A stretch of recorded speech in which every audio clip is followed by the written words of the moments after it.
let me tell you what happened to us. So Monday we came in, and our CFO, she's a guru, love her to death. The week before, she actually put together a cheat sheet. This is structural aluminum. This is architectural aluminum. This is the difference. This is how you count it, width by length. This is how you set up. And she explained how to count each one of the aluminums and each one of the vinyls. We're going to go by weight, 600 square feet in a roll. Every single piece that you had there, that's what it was set up for. So when they got the cheat sheet, they went, oh, this is how I do it. So my team's of two. One was a metal guy. The other guy was an installer.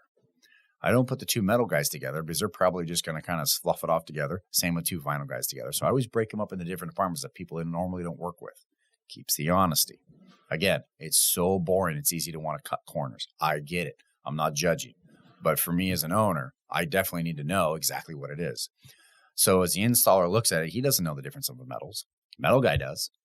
So they're going to get together, go through it, grab a tape measure and go, okay, we got 4 sticks. They're all 21 feet. This is what we have. And they're going to write it down the clipboard and go to the next one. What was really nice with my team is one person got 3 dozen donuts right off the bat and sugared everybody up. Bless his heart. I appreciate it very much. That was great. And so we had some donuts for somebody to just chew on and eat. When everybody got their sugar in their system, they were all handed their clipboards, gave the instructions along with a little instruction pamphlet that we had printed out, and off to the races they went. While they did that, we walked around and marked on the little sticky tabs what was a D&I. Do not inventory this steel. We don't keep steel in our inventory. Do not inventory these LEDs we've had for the last 7 years. Do not inventory the cutoffs that we're keeping for a small project because we've already written them off to another project. We walked around and D&I'd every single thing that the people didn't have to do.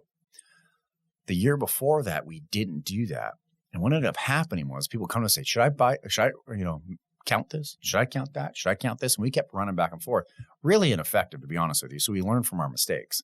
So we took little pink Post-it notes, little sticky notes, and we made sure they're pink so it's easy to catch with the eye. And we just put D&I on all of them, stepped it on with blue pieces.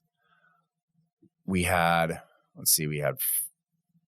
7 teams of 2. So we had 14 counters. And we got through all of our inventory counting inside of 5.5 hours. We have our little taco truck guy that always comes. He showed up around 10 o'clock, started cooking.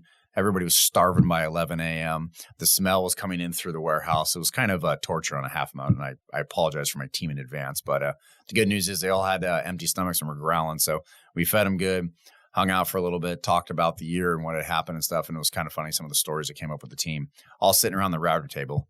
I don't know if you guys knew that in the signage industry, but when you got a big old 8x10 router, 8x14 like we have, after a while, that becomes the group table for everyone to sit at when you're eating lunch. So we were able to sit down, have some stories and whatnot. I enjoyed that. Listen to everybody. And then we went back too, but within an hour and a half, we were done. Very smooth, very nice. And when we got all the numbers back, one of the vinyl counts was wrong. We looked at the vinyl and one of the numbers was way off from the other. I was like, how can it be off? It turns out that one of our counters thought a roll was 450 square feet instead of 600 square feet. And so by him having that knowledge and then weighing the vinyl rolls, getting a percentage based on the weight, he was marking down the wrong numbers based on the weight ratio that we had put together. So a little oopsies on that part. We caught it with the second team, sent them back out there, did the right 600, and then counts 2 and counts 3 matched, and we knew what we truly had out there.